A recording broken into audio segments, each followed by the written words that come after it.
Assalamualaikum warahmatullahi wabarakatuh.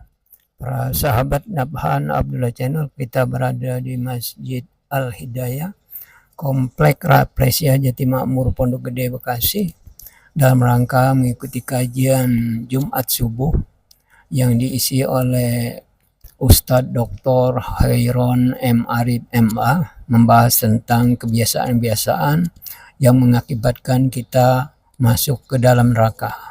Para sahabat sekalian, silakan menyaksikan. Assalamualaikum warahmatullahi wabarakatuh. Alhamdulillahilladzi anzala ala abdihi alkitaba wa lam yaj'al lahu 'iwaja qayyiman linzira ba'san shadidan min ladunhu wa yubashshiral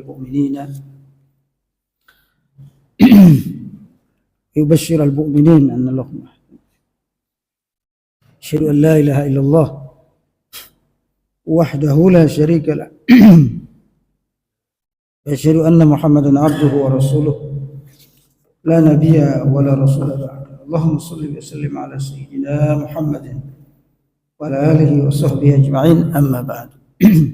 Bapak ibu-ibu jamaah subuh Masjid Al-Hidayah yang dirahmati Allah SWT. Alhamdulillah, kita bersyukur pada Allah SWT. Subuh hari ini kita dalam kondisi sehat walafiat, alhamdulillah. Semoga Allah terus memberikan kesehatan dan keafiatan pada kita. Walaupun hari ini saya masih batuk-batuk ini sekalian, karena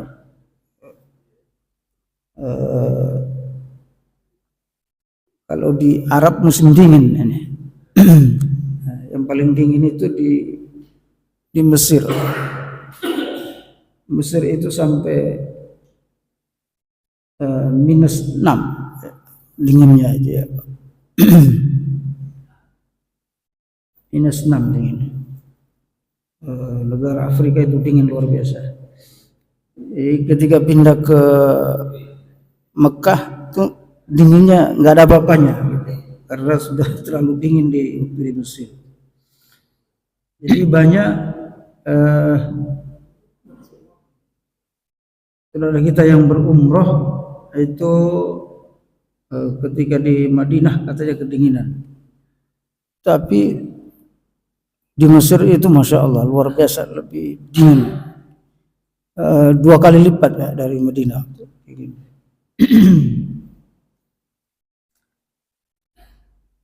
Alhamdulillah bisa pulang kemarin, alhamdulillah Bapak Ibu sekalian. Mohon maaf ada 2 minggu ya kita tidak ada pengajian. Alhamdulillah sampai dengan selamat. Selawat dan salam atas Rasulullah Muhammad SAW serta para sahabat, keluarganya, dan kita semua umatnya yang selalu istiqomah terhadap Islam. Kita sudah sampai pada pembahasan, kita masih melanjutkan kajian kitab Minhajul Mu'min. Kita sudah sampai pada, kalau kemarin beberapa pertemuan kita membahas bab tentang tolabul jannah, ya, tolabul jannah, yaitu amal-amal yang menyebabkan, kebiasaan-kebiasaan yang menyebabkan kita masuk surga. Nah, setelahnya itu kita sudah juga membahas kebiasaan-kebiasaan yang membuat kita masuk neraka jahanam. Auzubillah. Nah, kalau kebiasaan ini kita lakukan, maka orang yang melakukan kebiasaan ini min ahlin nar, termasuk orang-orang yang menjadi ahli neraka. Auzubillah. Banyak juga 80 ya, 80 pintu kebiasaan masuk neraka jahanam. Kita sudah masuk pintu yang ke-41 itu. Jadi banyak kebiasaan 41 lah kita bahas kemarin. Kalau ini dilakukan, bisa dipastikan orang itu masuk neraka jahanam. Bukan berarti kita ini Tuhan gitu. Oh, kok bisa Bapak memastikan orang masuk neraka, masuk surga? Yang memastikan orang masuk surga, masuk neraka itu Allah Subhanahu wa taala. Tetapi kita itu bisa paham, bisa ngerti, bisa juga mengetahui orang itu neraka atau surga dari perbuatan dan kebiasaannya yang disampaikan oleh Allah dan Rasulnya gitu. Karena kita ngikuti Allah dan Rasulnya, kita bisa tahu gitu. Ini orang masuk neraka atau surga. Nah, diantaranya yang berdasarkan Quran hadis itu, orang yang masuk neraka itu adalah yang ke-41 itu. Ya. Al-ghadiru bi amirihi. Orang yang suka keluar dari kepemimpinan. Ini kita sudah pernah jelaskan, termasuk dosa besar. Selalu mengkhianati pemimpinnya. Selalu berkhianat pemimpin.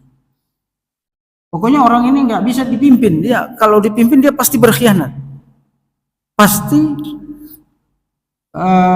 mengkudeta pemimpinnya kalau dia itu pimpinan tertinggi, misalnya presiden. Mengkudeta komandannya. Pokoknya dia kalau mau dipimpin dia pasti jatuhin itu pemimpinnya. Ini orang tanda-tanda neraka. Dan banyak seperti itu. Orang nggak mau dipimpin. Ya. Dia maunya memimpin sehingga dia hasut, dia fitnah pemimpinnya itu. Memimpin apa saja? Apakah itu RT, RW, coba. Ya. Agar supaya jangan orang itu yang memimpin, dia yang memimpin. Selalu banyak orang seperti ini. Tidak ikhlas dipimpin. Ya, kalau orang yang memimpin itu kurang bagus, ya dimusyawarahkan, bukan dikudeta, bukan dijatuhin, difitnah. Hanya yang disebut al-ghadir bi amiri. Yang ke-42 itu adalah tasdiqul kahin wal munajjim. Meyakini dukun dan paranormal. Ya. Mana-mana itu bicara berdasarkan paranormal ya. Menurut siapa yang sangat terkenal yang sekarang itu, ibu-ibu yang masih muda ya. Kata ibu-ibu, mak-mak itu sering bilang kalau dia yang meramalkan pasti benar. Ada ibu-ibu yang viral di TikTok. Jadi kalau dia yang meramalkan pasti benar. Kok bisa begitu ini ibu-ibu? Itu berbahaya Bapak Ibu sekalian. Dan memang selalu benar dia sampaikan. Dan itu ujian bagi iman kita. Kalau kita percaya dia, habis selesai iman kita. Percaya paranormal, dukun. Ya, kalaupun itu benar itu kebetulan. Lalu setan membenarkan apa yang dilakukan, sampaikan. Sehingga kita kemudian tertipu. Karena yang tidak ada yang tahu yang gaib itu kecuali Allah. Itu akidah kita itu. Enggak ada, la ya'lamul ghaib illallah. Tidak ada yang mengetahui yang gaib kecuali Allah. Kalau ada orang yang ngaku tahu yang gaib, bahaya. Kata Nabi Muhammad, yang tahu gaib itu hanya Allah. Bahkan malaikat muqarrabin, malaikat yang paling dekat dengan Allah, tidak tahu yang gaib. Kecuali Allah berikan informasi padanya. Nah, Nabi Muhammad itu kadang tahu yang gaib karena diinformasikan oleh Allah Subhanahu wa taala. Kalau tidak kan, bagaimana bisa paranormal tahu yang gaib? Kan terjadi ini.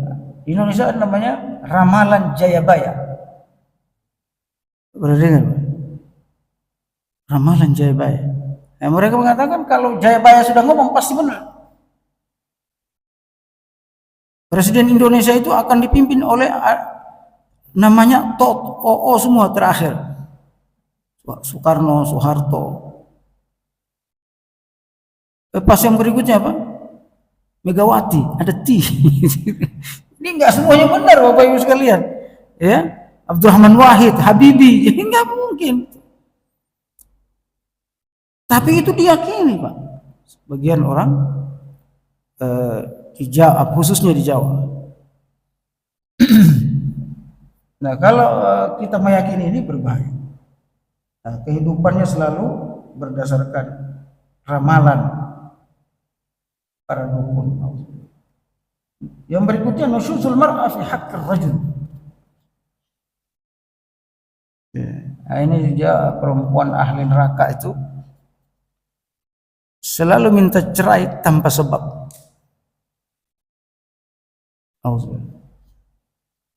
Tanpa sebab syar'i. Selalu mau melakukan nusyuz.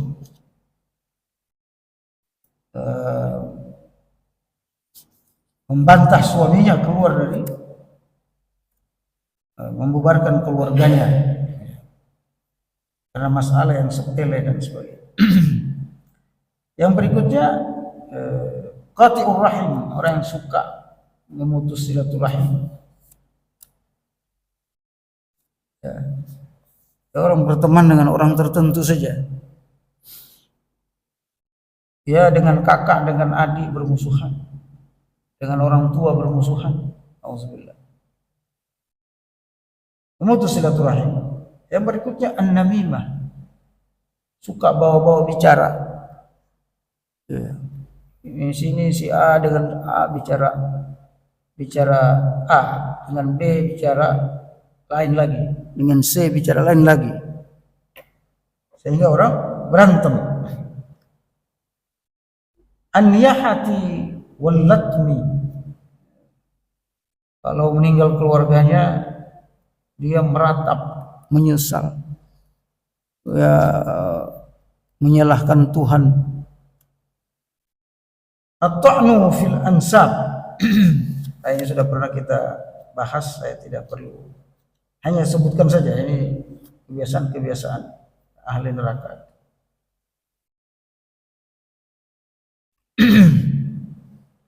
Merusak nasab orang, ya. At-ta'nu fil ansab. Al-baghyu, melakukan kerusakan. Al-musawwir fi siyabi wal khiyat wal haytati wa nahwu dzalik. Ya, orang-orang yang melukis, menggambar makhluk Allah. Ini juga pelukis berbahaya. Pelukis makhluk Allah. Sekarang itu zaman luar biasa dahsyat. Ada namanya AI, itu bisa nipu orang. Jadi manusia itu digambar begitu mudah. Kalau Pak Edwin langsung seperti Pak Edwin. Wah, ini berbahaya juga. Dan berbohong gitu loh. Jadi misalnya dia jual obat, yang berbicara itu Agim. Sejak kapan Agim jual obat itu? Obat-obat, jangan minum Antalgin ini. Tapi yang ngomong itu Agim, menjual orang lain untuk dagangan dia, sekali dengan menggunakan AI. Nah, berikutnya uziyatul muslimin wa syatihim wa syatmihim, menyakiti orang Islam dan mengejek orang Islam. Apa itu orang Islam? Miskin semua. Siapa suruh masuk Islam? Oh, gitu loh. Coba masuk agama ini bisa kaya, agama ini bisa. Uziyatul jar, menyiksa tetangga. Jam 12 malam, jam 1 malam masih gitaran, muter musik kencang-kencang, tetangga nggak bisa tidur. Makanya kita kalau bangun rumah itu tok tok tok, ya kan banyak yang digetok-getok itu Pak. Kalau renovasi rumah, minta izin sama tetangga, mohon maaf Pak, saya lagi benerin rumah, karena dia terganggu tidur siangnya, belum debunya dan sebagainya. Walaupun rumah kita itu, tapi kan kita ada tetangga Pak, mohon maaf saya izin. Ada pemuda yang bangun rumah di samping rumah saya itu. Tapi alhamdulillah orangnya sopan banget, masya Allah. Bangun rumah itu berbulan-bulan. Sering dia minta maaf sekali lagi, Pak Ustaz minta maaf. Ini adabnya bagus. Kenapa? Karena bisa mengganggu tetangga dan bisa membuat kita masuk neraka jahanam.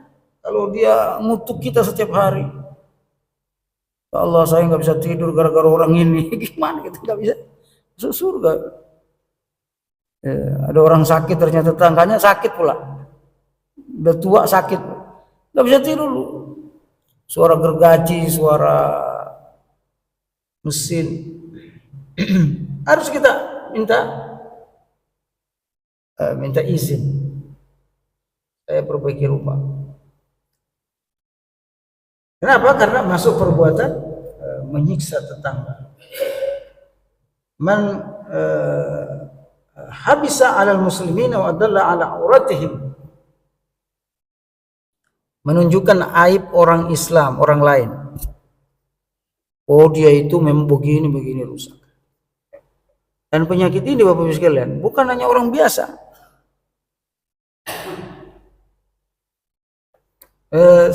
Pengalaman saya jadi ngajar di beberapa kampus, ada seorang dosen bicara sama saya Bapak Ibu sekalian, sangat lancar dan bangga gitu bicarain aib orang yang pernah berteman dengan dia, dosen. Jadi penyakit ini bukan cuma orang biasa, orang berilmu kadang juga timpa penyakit ini. Kenapa? Karena tidak merasa berdosa kalau membuka aib orang. Mestinya tidak usah diceritakan. Nah, saya juga gak enak, saya diam aja saya dengar. Kadang saya timpali, tapi jangan diceritakan Pak. Makin semangat itu, gitu.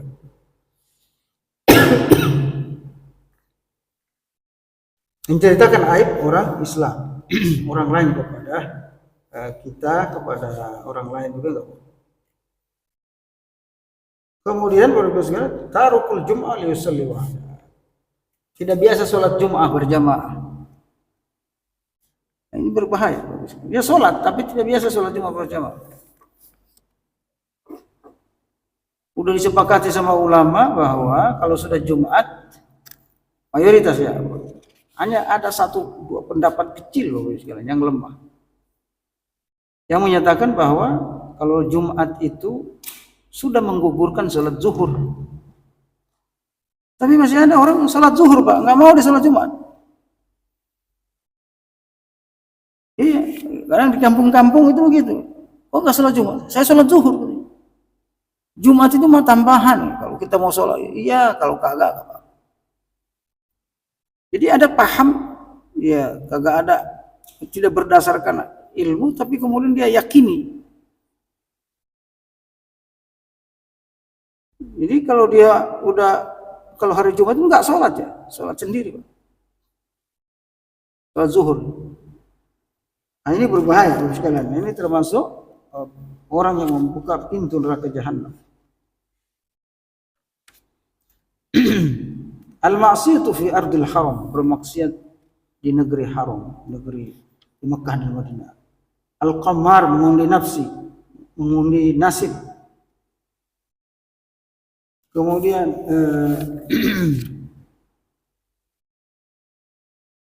ini membatasi air minum umum. Di air minum orang diambil, dijual. Dikuasai, dimonopoli hak-hak umum, ya, air, api, rumput dan seterusnya itu tidak boleh dijual dalam Islam. Itu hak, semuanya hak semua, dikelola oleh negara lalu diberikan kepada rakyat. Tidak boleh dijual sebenarnya air. Nah sekarang itu air bukan saja hanya dijual Pak, air dipatok Pak. Laut dipatok.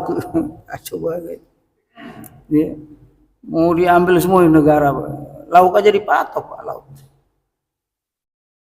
Udah habis hutan dipatok, laut pula. Jadi kita ini Masya Allah terlalu bebas ini. Jadi memang kalau negara oligarkinya itu tinggi, kuat, atau kapitalisme, sistem kapitalismenya itu kuat, yang berkuasa itu swasta, bukan pemerintah. Tapi sebaliknya kalau yang sistem ekonominya itu sosialis, ya yang berkuasa itu partai. Yang berkuasa itu partai. Sosialis itu, Pak. Yang berkuasa itu pemerintahnya. Semuanya, tidak ada hak rakyat. Nah, maka Islam itu di tengah dia. Kapan pemerintah itu berkuasa, dan kapan hak rakyat itu diberikan, itu Islam. Nah, kalau kapitalisme sosialisme ini saling bertentangan. Jadi Islam itu bukan sosialis, bukan kapitalis. Tapi Islam memberikan hak individu dan juga memberikan hak komunitas. Komunal. Komunis itu kan dari komunal. Hak rakyat diberikan, ada haknya, ada yang dibatasi oleh Islam. Dalam Islam boleh kita kaya raya, boleh. Menguasai aset boleh. Tetapi keluarkan zakatnya. Ya, keluarkan haknya orang miskin. Karena Islam mengakui kelebihan seseorang. Ya, karena dia bisa hebat dalam bisnis seperti Abdurrahman bin Auf, Utsman bin Affan. Tetapi Abdurrahman bin Auf disampaikan oleh Rasul, kamu harus bantu. Nah, kalau di kapitalis enggak. Semua uang itu hak dia, tidak ada hak orang lain. Ini hasil karya saya, hasil jerih payah saya. Sehingga dia mau kasih ya terserah, kalau enggak. Kalau Islam enggak, khuz min amwalihim, dipaksa ngeluarin orang kaya itu. Bahkan ada pajak itu ternyata bukan dari mereka, Pak. Dari rakyat lagi itu pajak itu. Misalnya dia punya bisnis makanan, yang beli yang ngeluarin pajak. Bapak Ibu sekalian, ini tadi menjual air, mengambil hak umum untuk menjadi hak pribadi, itu zalim, nggak boleh sebenarnya dalam Islam. Berikutnya adalah kufranun ni'mah al-muhsin, mengingkari nikmat. Nikmat Allah dan nikmat yang diberikan oleh manusia, misalnya tidak bersyukur sama kawannya, tidak berterima kasih. Al-iyasu min rauhillah, di antara pintu neraka jahanam itu putus asa terhadap Allah.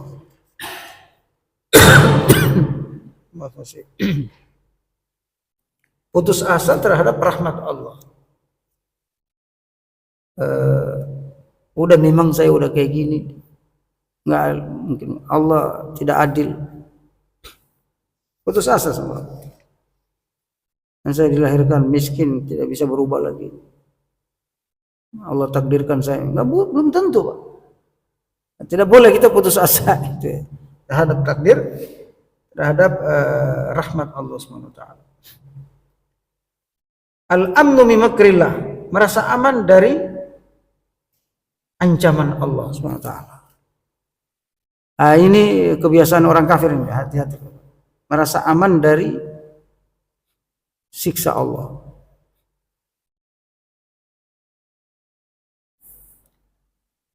Sekarang itu terjadi kebakaran hebat ya, sekalian di Los Angeles itu. Sehari atau 2 hari setelah mereka mengatakan Tuhan tidak ada di sini. Di Los Angeles itu Tuhan kalah. Acara besar di Hollywood itu, Pak. Dan mereka mengakui bahwa Los Angeles ini negara tidak bertuhan. Langsung kebakar besok. Ya. Di Indonesia itu ada beberapa artis itu melawan Tuhan. Jadi sekarang itu, Masya Allah, orang macam-macam gitu ya kejahatan yang mereka lakukan. Ada artis namanya si Emi siapa? Dia bilang saya sudah setahun ini nantang Tuhan, kata dia. Coba kalau Allah itu ada, siksa saya sekarang. Jadi Bapak sekalian, saya lihat videonya itu, gila banget ini. Akhirnya itu sekarang sakit, tidak bisa disembuhkan. Allah siksa dia, bisa tinggal tulang, matinya itu perlahan. Badannya itu digerogoti oleh penyakit yang kata dokter, kami nggak tahu penyakitnya apa. Jadi sekalian, dia pikir nggak ada Tuhan itu, menghina Tuhan, menghina ini. Ada juga namanya, ada Saifuddin, dia dari Ustadz Murtad. Lalu dia hina-hina Islam. Sekarang itu dia kayak orang gila, dikejar, dia juga punya, karena takut dikejar sama Intel karena penghinaan agama kan. Lari kemana gitu, dia seperti orang gila, kalau ngomong itu enggak terang. Jadi sekalian dirahmati Allah, di dunianya mereka udah disiksa. Bagaimana nanti di neraka jahanam, ya, di akhirat. Ya, ini yang sangat dahsyat sekarang itu Los Angeles itu, Bapak Ibu sekalian. Satu kota itu terbakar cepat, Bapak Ibu. Bayangkan kebakarannya itu 90 kilo per jam. Musim dingin, Pak. Jadi Eropa itu, sebagian Eropa dan daerah Amerika itu banjir, dia kebakaran. Orang turun salju sebagian, tapi dia kebakaran. Dahsyat. Itu aneh, Bapak Ibu sekalian. Kenapa? Karena menghina Tuhan tadi. Al-amnu min rohi, jadi al-amnu min makrillah. Dia merasa aman gitu. Tidak, Allah itu enggak mungkin menurunkan azabnya gitu. Pandangannya itu begitu.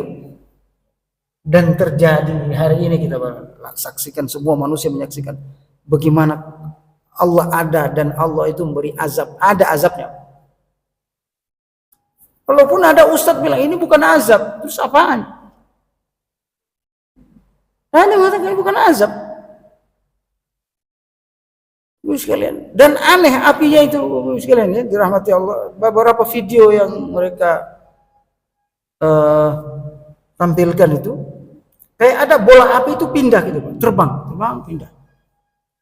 Jadi ada semacam bola api yang pindah-pindah satu tempat ke tempat yang lain secara cepat. Dan batang pohon yang di musim dingin, Pak, batang pohon yang masih hidup itu terbakar kayak ada yang nyiram bensinnya. Padahal batangnya itu kan masih hidup, Pak. Sulit dimakan api itu.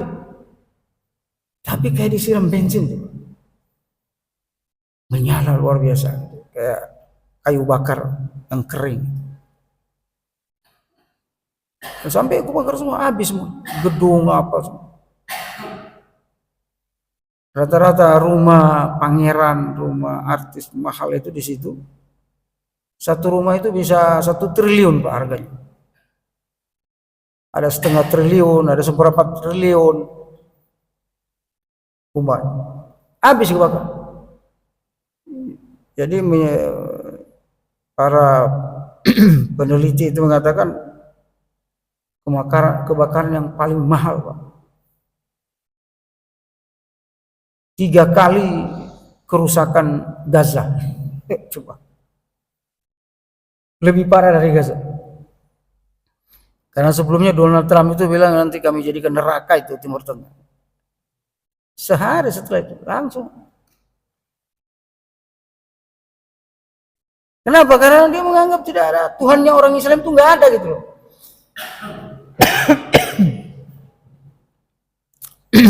Nah, kita hati-hati Bapak Ibu sekalian. Al-amnu min makrillah. Al-mutaffif fi waznihi wa kailihi. Orang yang selalu nipu timbangan, korupsi timbangan. Al-jidal wal mira'. Ya, ini apa namanya? Kebiasaan orang ahli neraka ini. Selalu debat. Udah bener masih didebat juga, Pak. Itu tidak benar, nggak bagus. Tinggal terima aja, kenapa apa susahnya gitu. Tapi kalau nggak didebat itu nggak enak. Ada manusia begitu, kalau nggak didebat itu nggak enak. Padahal udah benar, udah ini, udah. Tapi masih didebat kebenaran. Kecuali misalnya menimbulkan tanda tanya, menimbulkan keraguan baru, kita tanya ulang, dan itu tidak benar, kita debat. Tapi ini kalau sudah jelas benar, Qurannya, hadisnya sudah jelas, sudah disepakati, tidak boleh lagi didebat. Asyurbu fil dhahab wal fiddah. Minum di bejana emas dan perak. At-tasya'um, merasa sial. Saya kalau dagang di sini sial nih, enggak boleh. Tasya'um namanya. Saya kalau punya rumah di sini sakit, enggak boleh. Tempat itu semua sakit dan seterusnya itu dari Allah Subhanahu wa ta'ala. Man idda'a ila ghairi abih, ya. Ini juga kebiasaan ahli neraka itu Bapak sekalian, mengaku anaknya orang lain. Jadi ngaku anaknya orang lain, tidak mengaku ke orang tuanya. Karena orang tuanya miskin, lalu dia ngaku saya anaknya si ini. Jadi binnya itu dia ganti. Jadi misalnya dia bin Parto. Karena dia lihat ada yang ini orang tetangganya yang kaya dan seterusnya, dia ganti menjadi bin Soeharto misalnya. Itu termasuk ahli neraka karena merubah keturunannya.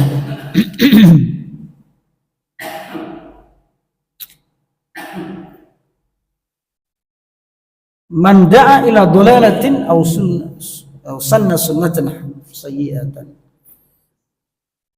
menyeru kepada kebatilan. Jadi memproduksi kreatif dalam keburukan, kreatif dalam kejahatan.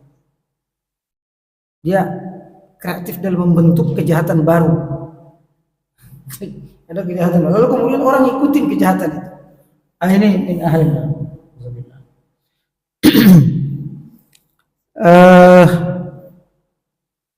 Subul Ansari radhiyallahu anhu, menghina sahabat Nabi. Salah satu aja sahabat Nabi dihina itu bisa kufur Bapak Ibu sekalian dalam akidah Ahlussunnah wal Jamaah.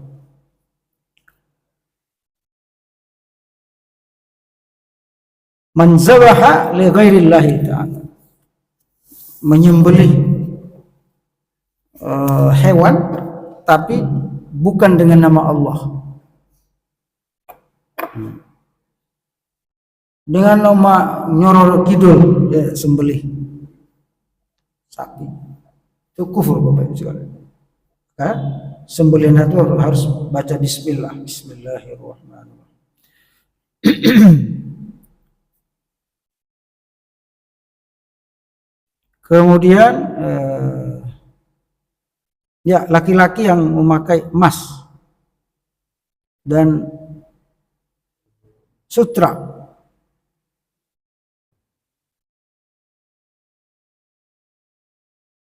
Sombong, ya, berpakaian sombong. Kemudian al-khuruju bis-sayfi wat takfiri wal bil kaba'ir. Mengkafirkan orang lain, mengkafirkan orang yang melakukan dosa. Nggak boleh. Jadi mengkafirkan orang yang melakukan dosa nggak boleh. Kecuali dia melakukan kekafiran yang nyata. Ya, dia nyembah patung. Ya, saya tidak, misalnya dia ngaku, saya tidak lagi menyembah Allah, saya sudah menyembah patung. Ya, kemarin ada yang viral itu, yang bekas menteri kalau nggak salah, Ridwan siapa? Bukan Ridwan, bekas menteri yang punya BUMN tuh, yang menteri BUMN kalau nggak salah. Dia bilang, dia ngaku saya masuk agama Buddha Seci. Buddha Seci, lalu viral itu. Dahlan. Dia bilang, saya sudah anggota masuk di sini. Saya ya Buddha Seci. Dan dia nyembah di waktu masuk itu. Kelihatan videonya dia. Walaupun dia bilang, saya enggak, saya masih Islam.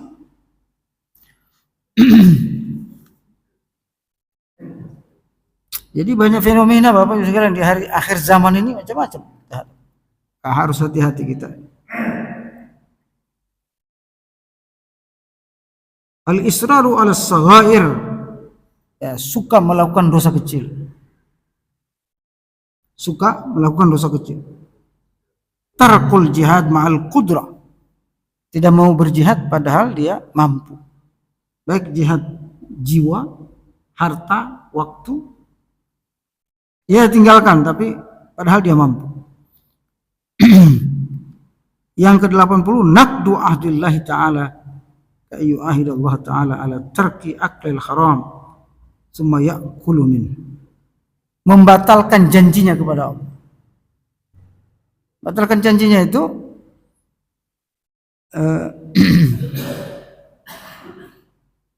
saya tidak akan ini lagi, tetapi dia batalkan, dia janjinya itu dia langgar gitu. Itu enggak boleh. Bapak Ibu sekalian, ini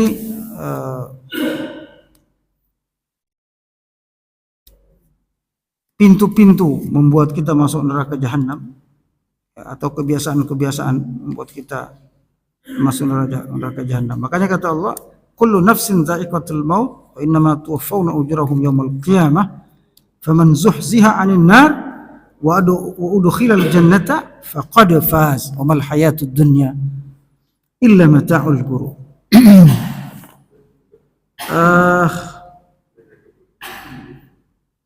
Setiap kita akan mati, kata Allah, dan Allah Subhanahu wa taala akan membalas semua amal ibadah kita di hari kiamat. Siapa yang dibebaskan dari api neraka jahanam dan dimasukkan ke dalam surga, itulah kesuksesan yang besar. Surat Ali Imran, ya. Makanya kata Allah, wa mal hayatud dunya illa mata'ul ghurur. Kehidupan dunia ini perhiasan yang menipu.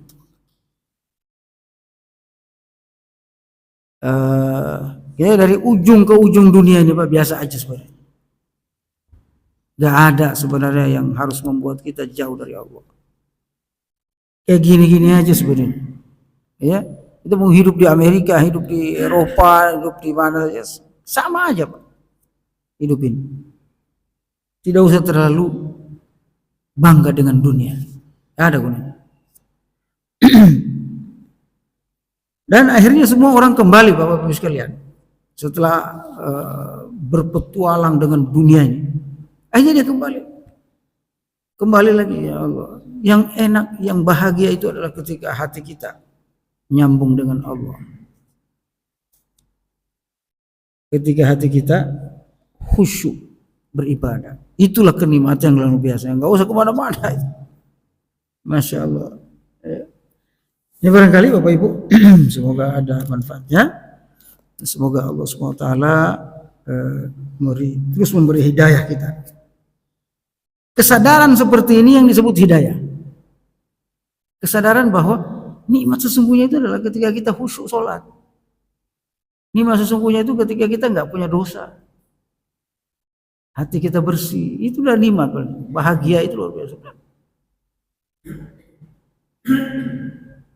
Saya ada yang saya kritis ya. Ada penceramah hebat di Indonesia ini. Ibu-ibu ya. Yang ceramahnya begini ke anak-anak Gen Z itu. Kalian harus bahagia. Harus direbut bahagia, jangan hidup tanpa bahagia. Apakah betul? Kalau kita ceramah kayak gini, nanti anak-anak itu muncul anak-anak di keluarga kita, Pak, saya berhak bahagia. Dia bantah orang tuanya, saya berhak bahagia. Maksudnya apa? Tujuannya itu, tujuan hidupnya semuanya untuk kebahagiaan dirinya. Masa bodoh dengan kebahagiaan orang lain. Jadi seperti itu, Pak. Yang kedua, dia nggak ngerti bahagia itu apa. Bahagia itu menurut dia adalah terpenuhnya fasilitas dunia. Itu yang mereka pahami kebahagiaan itu. Dan apakah manusia itu 24 jam harus bahagia? Ya juga, Pak. Kalau 24 jam manusia itu harus bahagia secara materi, terus Nabi itu nggak bahagia. Jadi hati-hati. Tujuan kita hidup itu bukan cuma mengejar kebahagiaan dunia. Saya berhak bahagia, saya harus bahagia. Orang kalau tidak pernah menderita, nggak akan pernah merasakan bahagia, Pak.